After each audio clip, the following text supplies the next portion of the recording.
There is a version of this story where the towers saved us. There is another version, the truer one, where they nearly killed us first before they saved us. My name is Li Mei. I was born on level 47 of Shanghai Tower 1 in the year 2075. I have never stood in rain. I grew up in a world of manufactured daylight and recycled air, in vertical streets that climbed 30 stories between breakfast and dinner. To me, this was not remarkable. This was home. The sky was a memory my parents spoke of, the way people speak of deceased grandparents, with love, with reverence, and with the quiet certainty that you would never quite understand what you had missed. By 2070, Earth's cities had consumed more land than France, Germany, and Spain combined. We were sprawling toward catastrophe, and we knew it.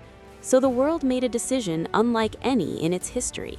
It stopped growing outward. It drew a line and said, beyond this boundary, not one brick more. Everything that follows is the consequence of that single, audacious, terrifying choice. By 2120, over 2 billion people lived inside kilometer-high arcologies, vertical cities the size of small nations. Below them, on the surface that was no longer ours, wolves hunted elk across the rewilded plains of Central Europe, and bison moved like slow rivers through grasslands that had once been parking lots. It sounds like triumph, and in many ways it was. But inside the towers, something else was happening, something the architects had not modeled, something the digital twins had not predicted, something that would cost 41 lives, trigger a water siege, and take an investigator born on level 47, a woman who had never seen a real horizon, most of her professional life to finally understand. I'll tell you what it was, but not yet. First, you have to understand how you build a city that touches the clouds, and more importantly, what it costs the people who live inside it. The great irony of the arcology age is that we built the most sophisticated human habitats in history and discovered we had forgotten one of the most basic human needs. Not oxygen, not water, not food. Light, the right kind of light, at the right time of day, from an actual sky. And the cost of discovering that, the real cost in human lives, was something no engineering specification had room for. To stop moving outward, we had to move upward. The mathematics were irrefutable. The political will was another matter entirely. To understand why we built the towers, you first have to understand what was at stake if we didn't. In the late 21st century, humanity was consuming land at a rate that could not be sustained. Every decade, an area roughly the size of Germany was converted from forests, wetlands, and grasslands into roads, suburbs, and warehouses. The agricultural footprint of Earth, the lands required simply to feed our species, covered nearly 5 billion hectares, an area half the size of all the planet's land surface. When you added cities, roads, industrial zones, and logistics parks, the margin was gone. Not in the abstract future sense, in the measurable, satellite-confirmed, this decade sense. Species extinction rates were running at 1,000 times the geological baseline. Aquifer depletion was accelerating on every inhabited continent. The rewilding science was unambiguous. If large mammals, wolves, bears, bison, lynx, were to have any future on Earth, humanity had to give back land. Not some land, significant land, continuously, permanently. The breakthrough that made arcologies politically possible came not from environmentalists, but from engineers. A coalition of urban planners and AI systems modelers presented one devastating calculation: concentrate 1 billion additional people into vertical arcologies over 50 years, and you free an area the size of Western Europe for ecological recovery, without reducing human quality of life. In 2070, the Urban Containment and Surface Recovery Act became binding in 47 nations. The language was precise and unforgiving. The statute said, and I'm quoting directly, No net new residential subdivisions, industrial parks, or single-story logistics facilities shall be permitted outside designated urban containment zones. All growth forecasts shall be met via vertical intensification. In plain language, the suburbs were over.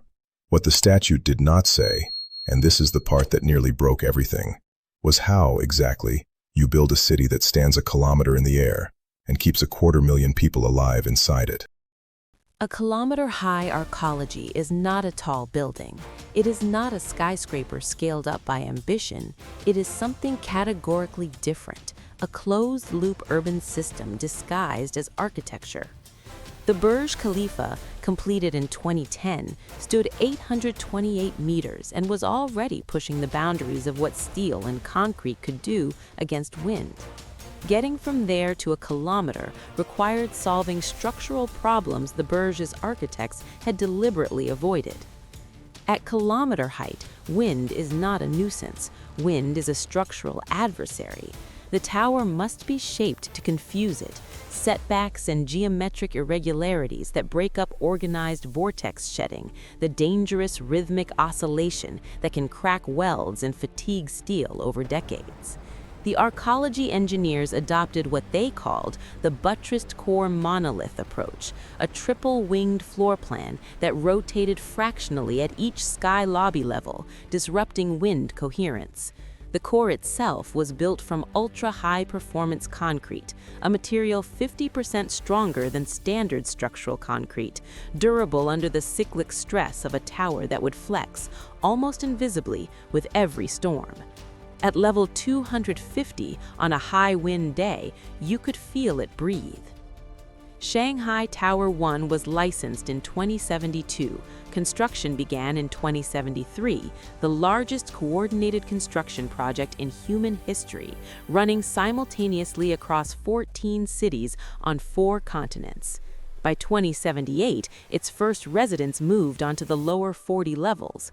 I was born there 2 years before it was fully complete, in a construction zone that smelled of concrete dust and machine oil and the particular metallic tang of a structure still finding its own weight. My mother said those early years were the loudest silence she had ever heard, the silence of a building still becoming what it was.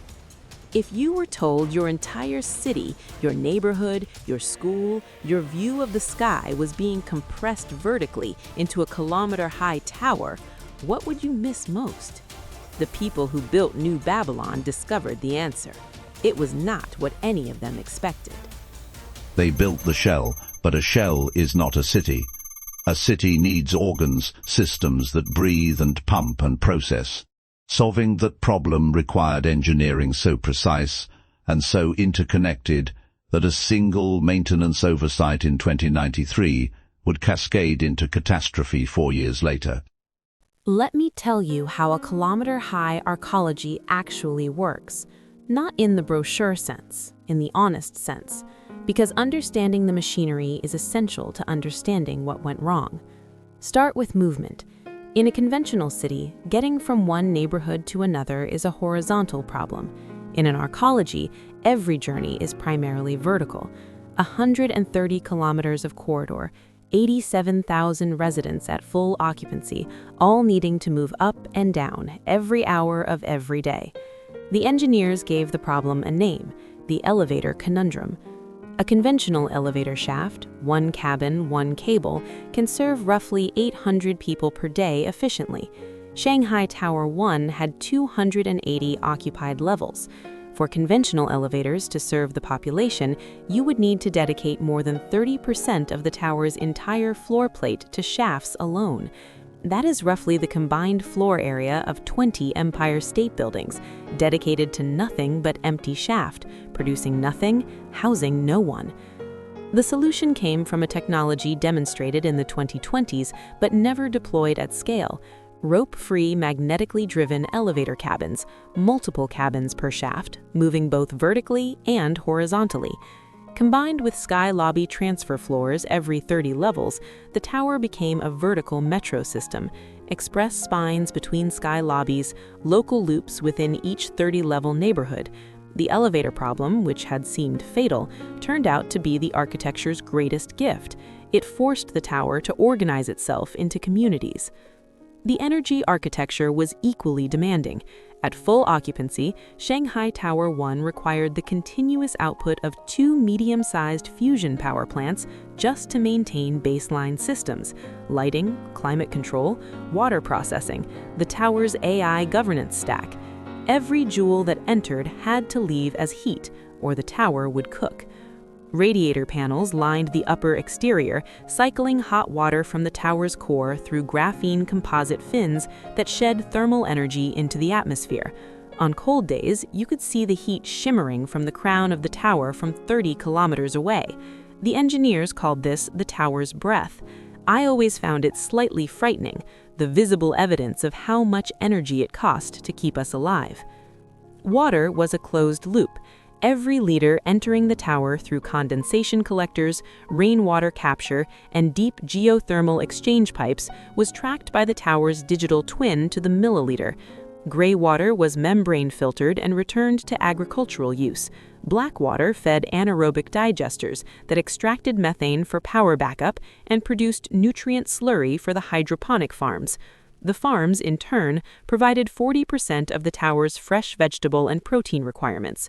Not full self-sufficiency, that was never the goal, but enough strategic resilience that if supply chains were disrupted for a month, residents would eat, not luxuriously, but adequately. But beneath all of this machinery, beneath the energy loops and water cycles and elevator mathematics, lay the system that would eventually fail us. This is where the story gets complicated. This is the origin of everything that follows. The architects understood that natural daylight was biologically non-negotiable. The human circadian system, the internal clock that regulates sleep, hormones, mood, and immune function, is calibrated by light. Not just any light, light of a specific spectral composition at a specific intensity, arriving at a specific time of day. Without it, the body's clock drifts, sleep frays, cognition blurs, mood darkens. In a population of 80,000 people living in close quarters, with no recourse to outdoor spaces, the compound effect of circadian disruption is not a medical curiosity, it is a civilization-scale risk. The architects designed their answer: sky commons, vast atrium spaces hollowed from the center of the tower every 20 levels, rising 5 stories, flooded with full-spectrum LED arrays calibrated to simulate natural daylight. Outer-facing units received genuine sunlight through triple-paned photovoltaic glass. Inner residential units, roughly half of the tower's residential population, received light via sky piping, solar collectors on the crown gathering natural sunlight and routing it via fiber optic conduits into the tower's core. On a clear day, the light on level 47 was genuinely indistinguishable from sunlight.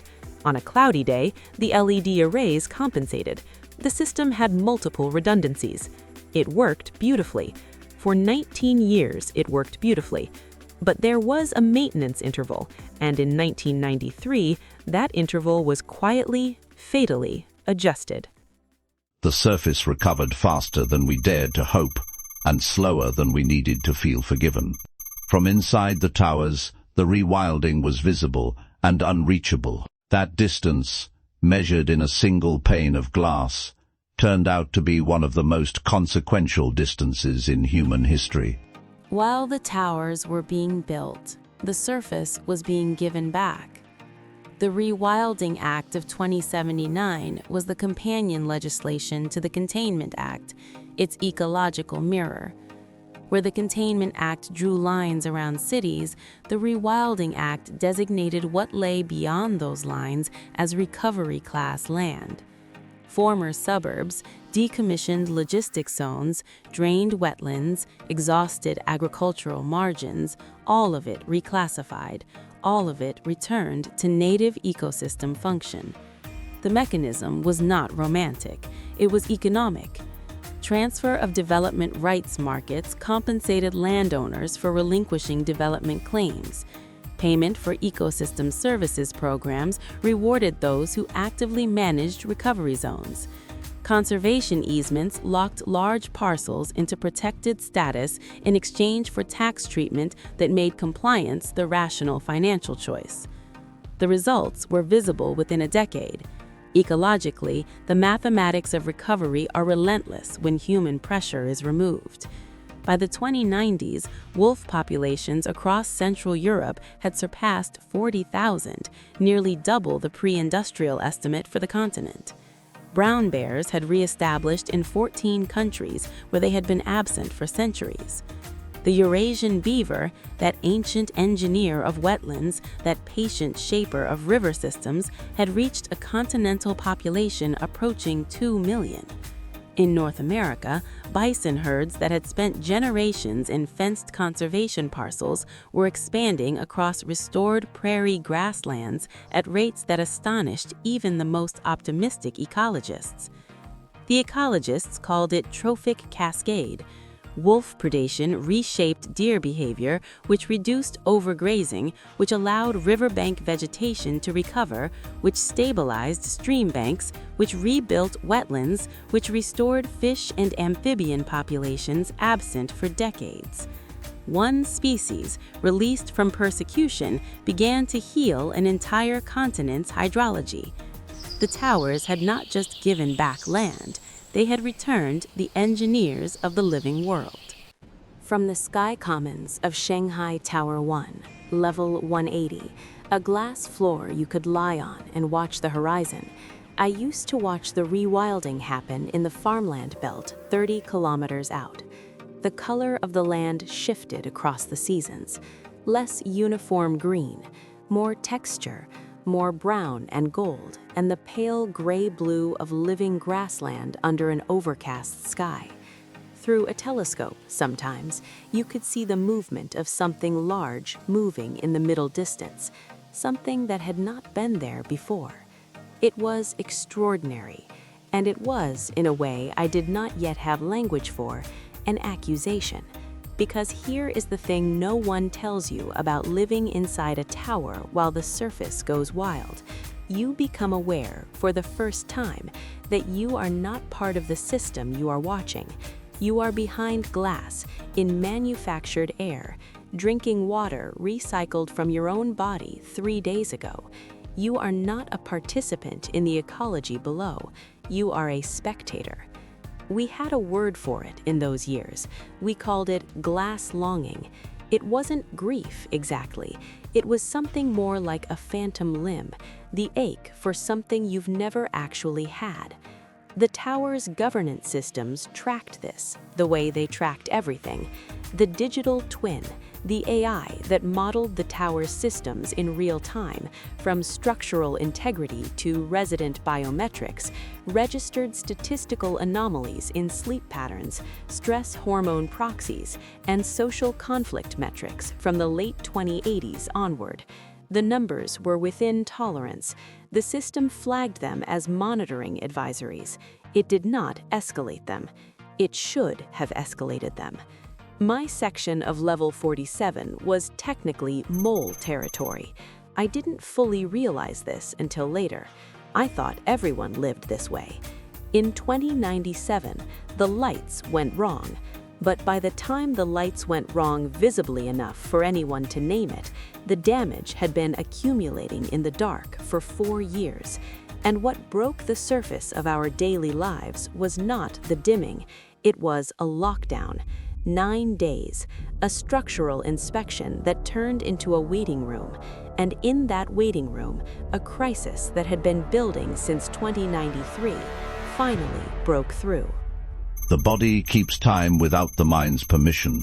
Disrupt the clock, and you do not merely lose sleep, you lose the story of when you are. 41 people in Shanghai Tower 1 lost that story in 2097. We carry their names so the story does not lose them. I was 22 years old when the lights began to fail. It did not happen suddenly. That is the first thing you must understand about the Lumen Crash of 2097. It did not come like an earthquake. It came like a tide, gradual, almost imperceptible on any given day, but cumulative, relentless. And by the time we understood what was happening, the damage was already embedded in 80,000 nervous systems. The technical cause was elegant in its simplicity and devastating in its consequences. The light piping system delivering natural sunlight to the tower's core had been operating for 19 years. In 2093, a software update to the robotic maintenance system introduced a calibration error in the threshold algorithm, the parameter that determined when a degrading fiber optic bundle should be flagged for repair. The threshold shifted upward by 12%. Individual bundles degraded past their optimal performance point before repairs were scheduled. Each bundle's individual decline was within the new, flawed threshold, but the cumulative effect across 3,000 bundles serving the inner core was not.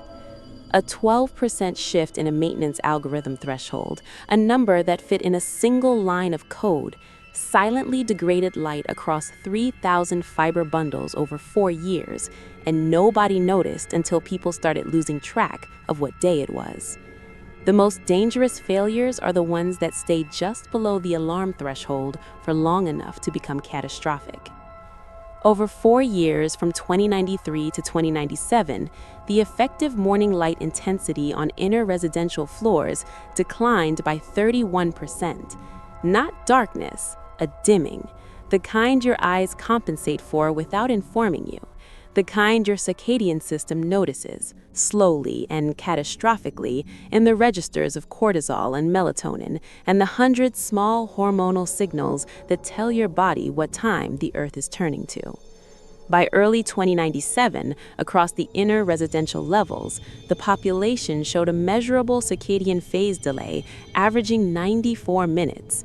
Not enough to feel dramatic, enough to make sleep feel slightly wrong, to make waking feel slightly wrong, to make the afternoon feel slightly wrong. 80,000 people, all running slightly out of time with the world, and none of them quite able to say why. What broke the steady slide into crisis was not a sudden darkness, it was a lockdown. In March 2097, a structural monitoring alert on level 163 triggered a precautionary protocol restricting access to the Sky Commons on levels 160 through 180, while robotic inspection teams assessed the minor anomaly in a Sky Lobby floor plate. The restriction was extended twice by administrative delay. It became 9 days. For the inner-level population, the Sky Commons had been the one reliable source of adequate full-spectrum light. 9 days without it, compounding 4 years of progressive deficiency, produced what the tower's medical AI classified in its dry clinical notation as a critical population mental health event. I was working night rotation in Tower 1's Investigative Services Unit. When the first cluster of crisis calls came in on the 9th day of the lockdown, I was the duty officer on shift. 37 residents presenting with acute psychiatric emergencies in an 18-hour period, all from inner-level residential floors, all reporting similar symptoms: profound disorientation, dissociation, the sensation of having lost track not just of the hour, but of the day, the week, the season. Dr. Fen Huang was 41 years old, a hydroponic farm technician from level 52 who had worked the same 8-hour shift rotation for 6 years. When I interviewed her, she looked at me with eyes that were utterly calm and said, "I feel like I've been awake for a month. The strange thing is, I think I have." She was not wrong. Her circadian system, stripped of its light anchors, had detached from the 24-hour cycle and was free running at approximately 25 hours per day, 1 extra hour each day, accumulating across 30 days, until she was 30 hours out of sync with everyone around her, awake in the small hours, asleep at midday, living in a different time from her neighbors, her family, the tower itself. Marcus Chen was 26, a second-generation tower resident who had never left New Babylon, a structural maintenance technician whose father had worked the same tower's foundation systems. He didn't come to us. His supervisor found him in a maintenance corridor on level 31, sitting against the wall, unable to explain how long he'd been there. He said, quietly when I spoke to him, Everything stopped feeling real about 3 weeks ago. I've been waiting for it to start again. It had been 6 weeks. Arayeze Obi was 63, a retired school teacher from the level 44 residential commons, a woman who had been one of the first generation of adults to choose permanent residency in a tower over return to the ground surface. She had been a tower advocate, had written essays, given talks, organized community events to help newcomers find their footing. She died on the morning of June 14, 2097. Her neighbors said she had stopped sleeping 3 weeks earlier. Her note, when we found it, said only, "I can't find the morning anymore. I've looked."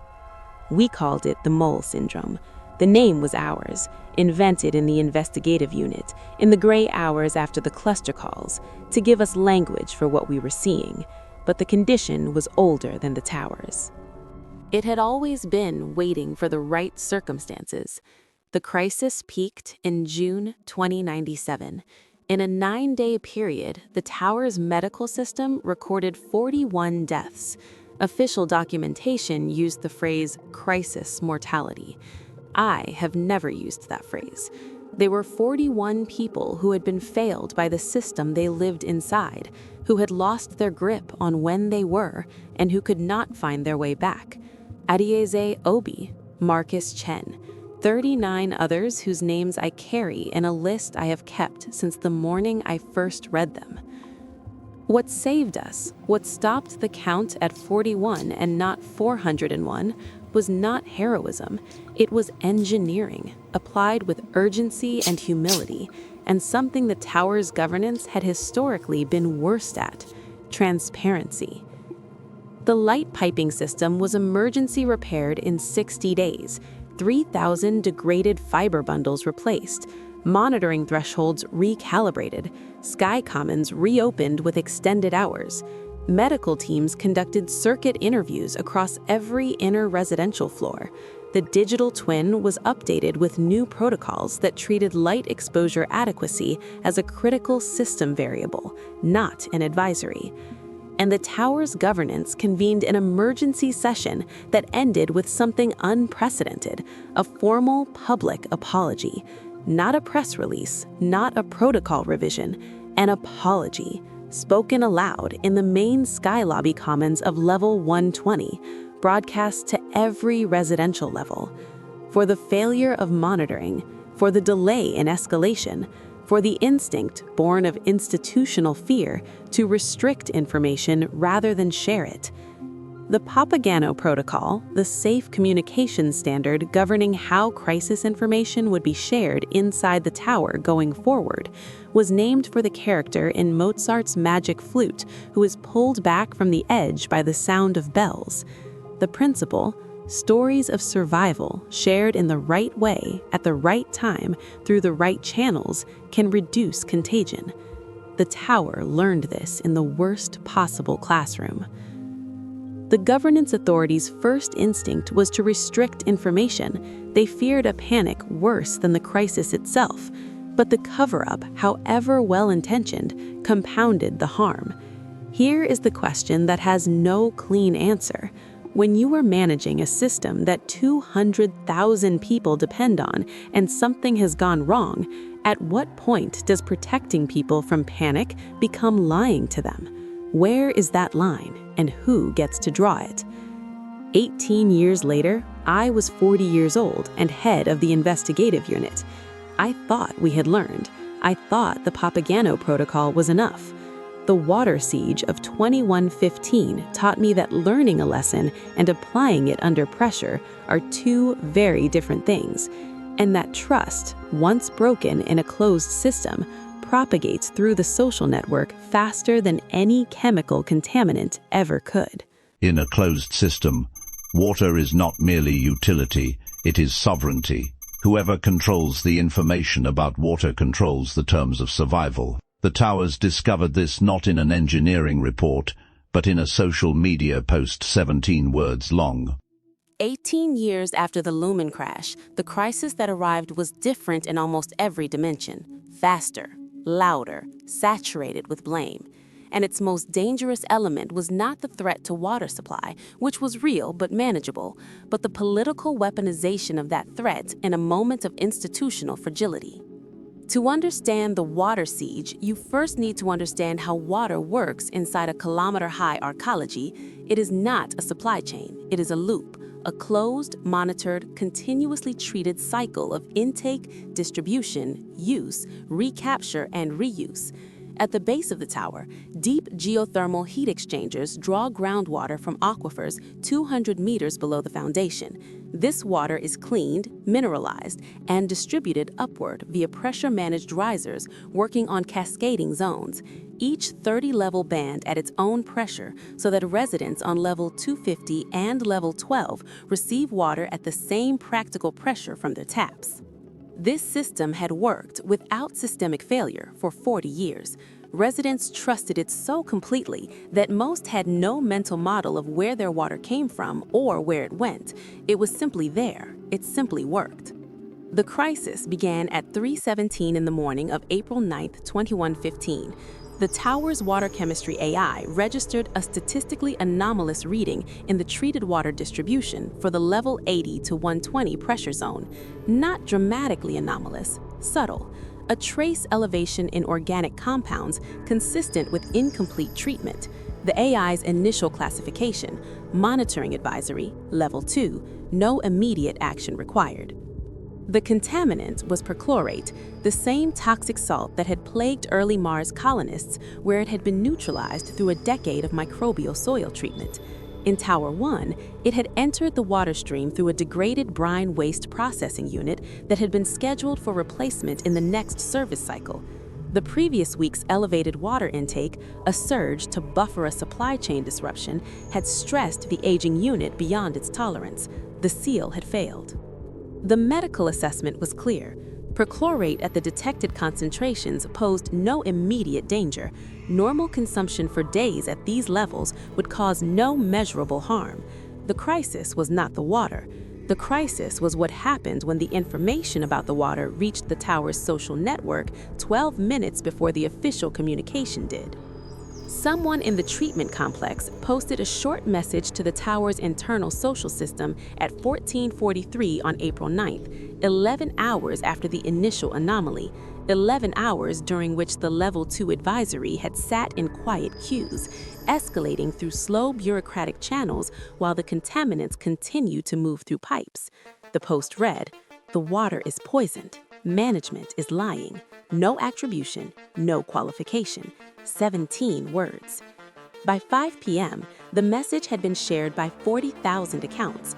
By 7 p.m., the queues at the tower's emergency water dispensary points were stretching back 30 meters from every station on every level. By 21 p.m., a coordinated group of residents on level 34, a long-standing activist community who had been documenting governance failures since the Lumen Crash, had physically locked the access doors to the sub-basement treatment complex, citing investigative necessity. In those queues and in the hours that followed, 3 people died who need to be named. James Bowen was 74, a retired pressure systems engineer who had worked the sub-basement treatment complex for 20 years before his retirement. In the crush outside the level 12 dispensary point, he suffered a cardiac event. He died before the medical team reached him. His colleagues, the ones who had built and maintained the water system he now stood in line to distrust, were among those who couldn't reach him through the crowd. Sophia Reyes was 31, a nursing technician who worked the level 78 medical annex. She was off duty when the panic began, waiting at the level 34 dispensary with her 2 children. In the crowd surge, when the dispensary temporarily shut down due to supply exhaustion, she was knocked down and suffered a spinal injury. She spent 11 days in the tower's medical center. She recovered, mostly. She never came back to work. Huang Wei was 56, a systems administrator who managed the tower's digital twin governance interface for 12 years. When the activist group locked the treatment complex doors on the evening of April 9th, he was inside. He was not held physically, but the situation, the locked doors, the crowds outside, the social feeds describing what was happening in language that bore only a passing resemblance to reality, triggered a panic attack that escalated into a full cardiac crisis. He survived. He retired 2 weeks later. He told his colleagues, "I spent 12 years making sure the system was safe. I almost died because nobody believed me in the moment it mattered." My team had 48 hours to resolve the water siege before the tower's backup water capacity was exhausted, and we faced a genuine supply emergency on top of the political one. I will not romanticize those 48 hours. What solved the water siege was not insight or courage. It was transparency, the one thing the tower's governance systems had historically been worst at, and the one thing the Papageno Protocol had been built 18 years earlier to make easier. We published everything, every sensor reading, every chemistry report, every maintenance log for the brine waste processing unit going back 5 years.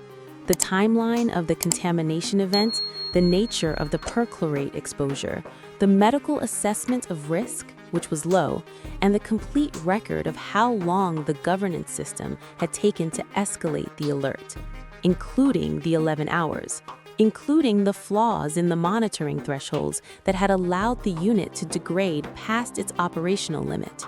We published it through the Papageno Protocol communication system, designed to convey difficult information accurately and humanely, without catastrophizing and without concealment.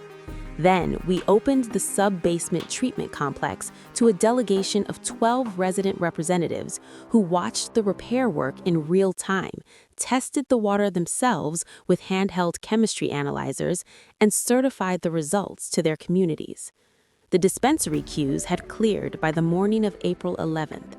Residents returned to tower water consumption, cautiously at first, then, as the weeks passed, with something approximating the trust they'd held before, though not quite the same, a little more knowing, a little less passive, which was, I think, the right outcome. The Open Systems Charter of 2116 mandated that all Level 1 infrastructure alerts be automatically published to the resident population within 30 minutes of classification, with context and medical guidance attached. No more 11-hour delays, no more monitoring advisories accumulating in quiet rooms.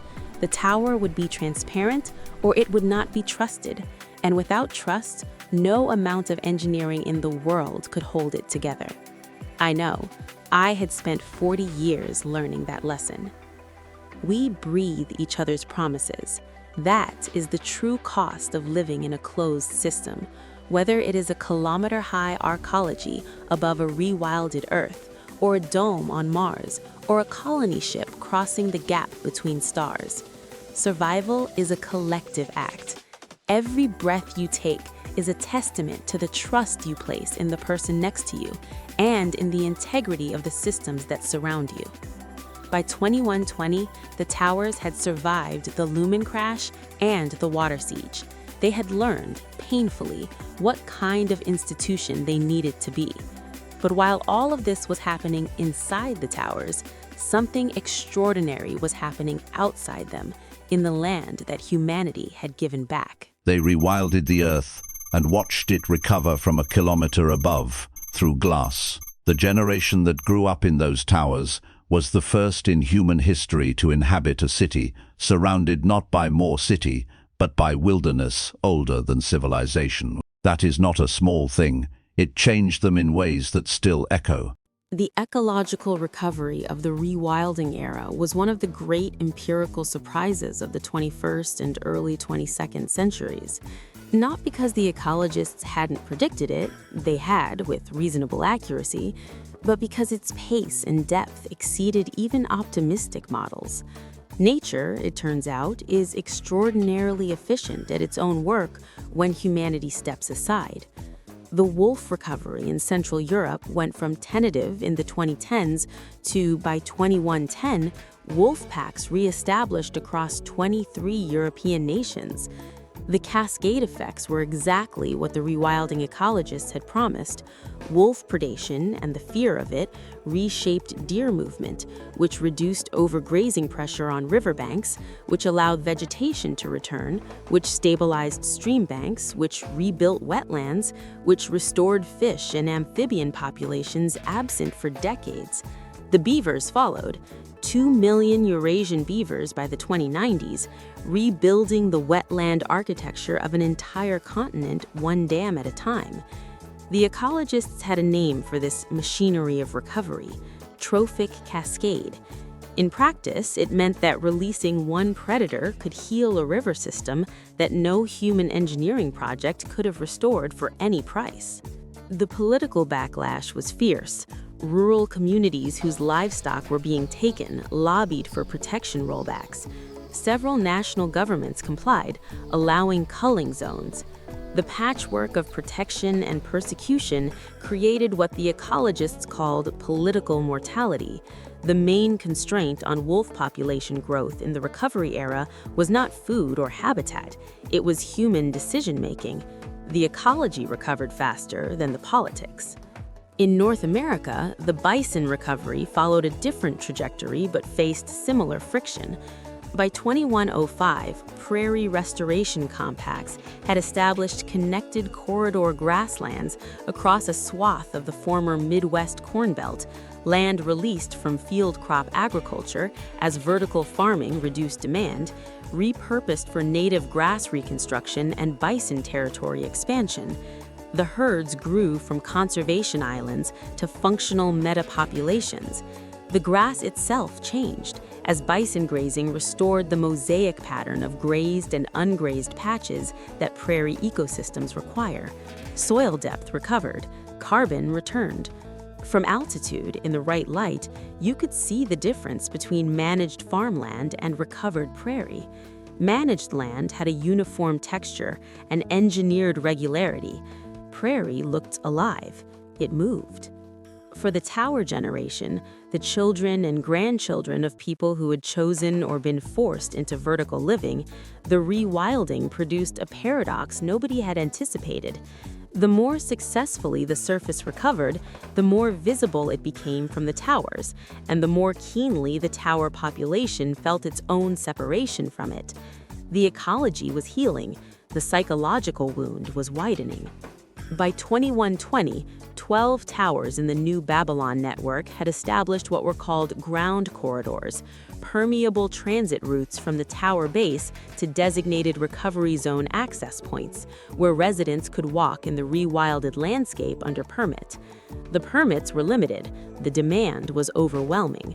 The waiting list for a single ground corridor permit in Shanghai Tower 1 ran to 16 months.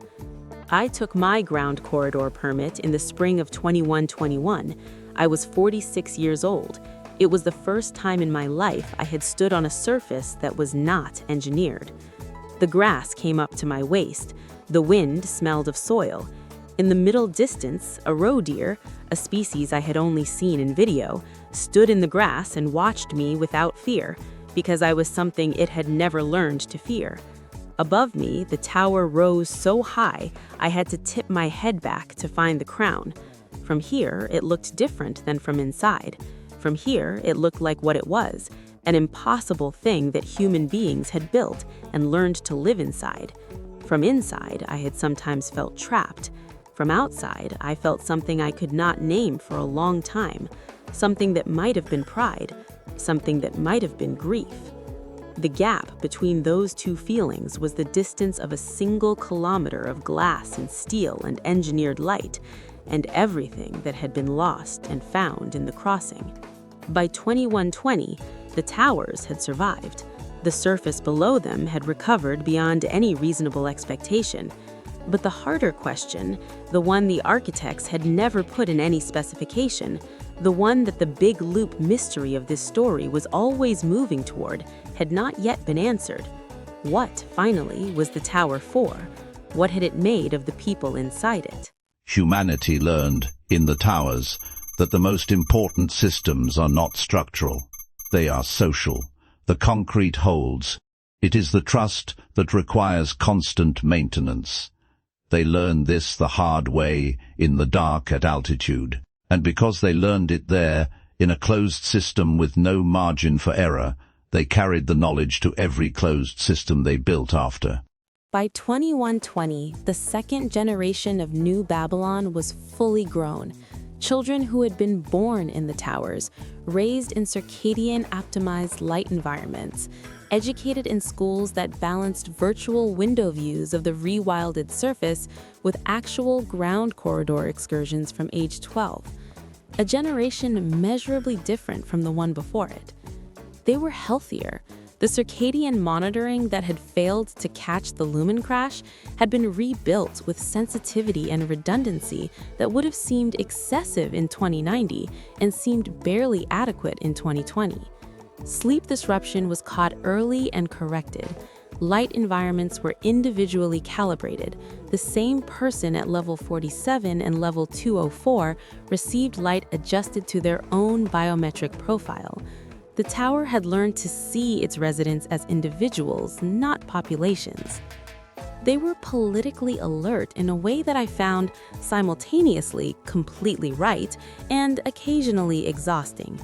The children of the Lumen Crash and the water siege understood in their bones that trust in complex systems is not given, it is earned continuously through transparency and accountability and the willingness to say out loud and in public when something has gone wrong. They demanded open data from their governance systems as a right, not a privilege. They became the architects, engineers, and politicians who embedded the Open Systems Charter into every arcology governance framework globally. Here is what I eventually understood, what the whole arc of this story from 2070 to 2020 was building toward. The towers were not an engineering project. They were the first large-scale human experiment in what it costs to build a civilization inside a closed system. Everything that went wrong, the light, the water, the trust, was not a failure of engineering. It was the discovery of what engineering alone cannot do. And that lesson, learned painfully, paid for in 41 lives and 3 named casualties and 10,000 disrupted nights, was the most important thing humanity took with it when it left Earth. Because here is the secret that the prologue was pointing toward, that I have been circling since chapter 1. What the towers ultimately revealed was not a flaw in the concrete or the fiber optics or the water chemistry. What they revealed was a law, as universal as thermodynamics, as non-negotiable as orbital mechanics, that governs every closed system humanity has ever built or ever will. A closed system can survive almost any engineering failure. It cannot survive the failure of the people inside it to trust each other. The tower taught us this. Mars would teach it again. The moon had already begun.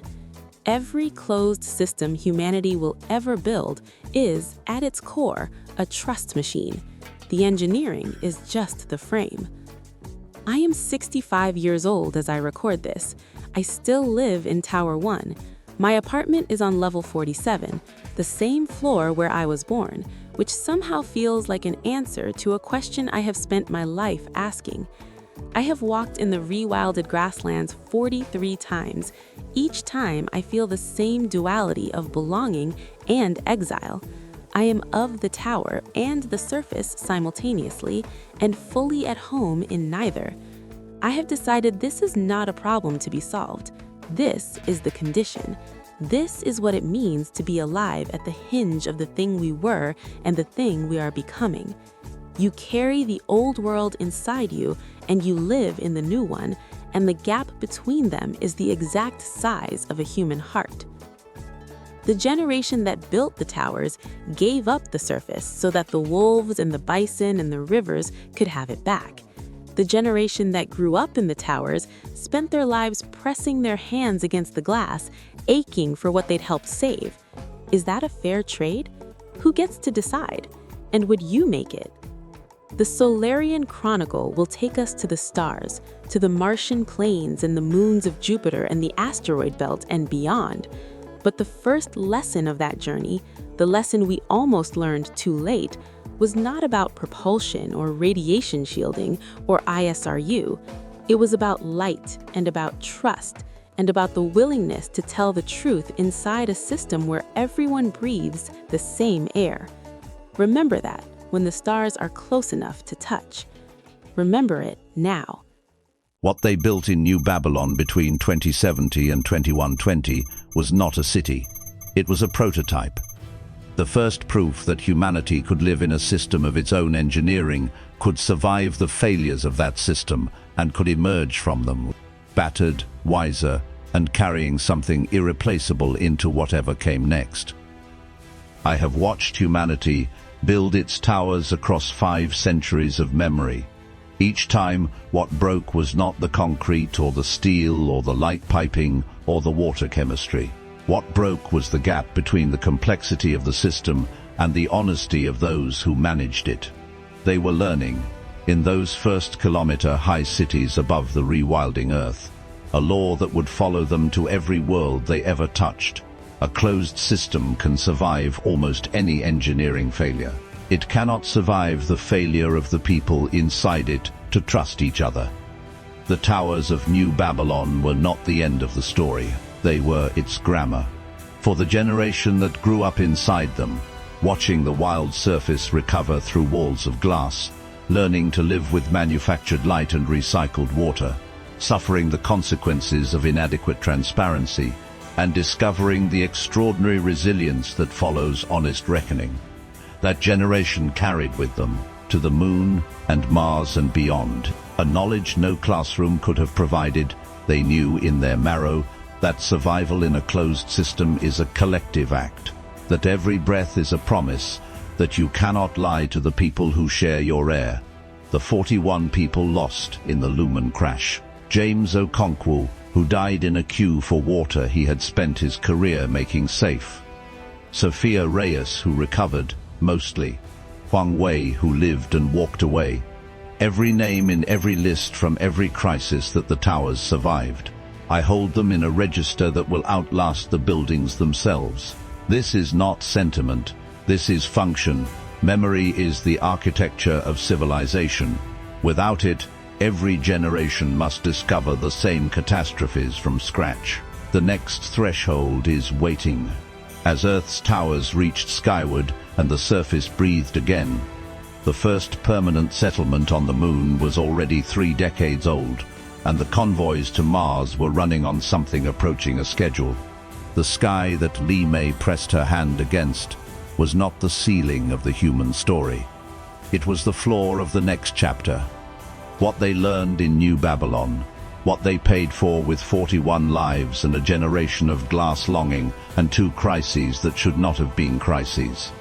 They took with them to the moon, to Mars, to the asteroid belt, to the moons of Jupiter and the rings of Saturn, and eventually to the space between the stars.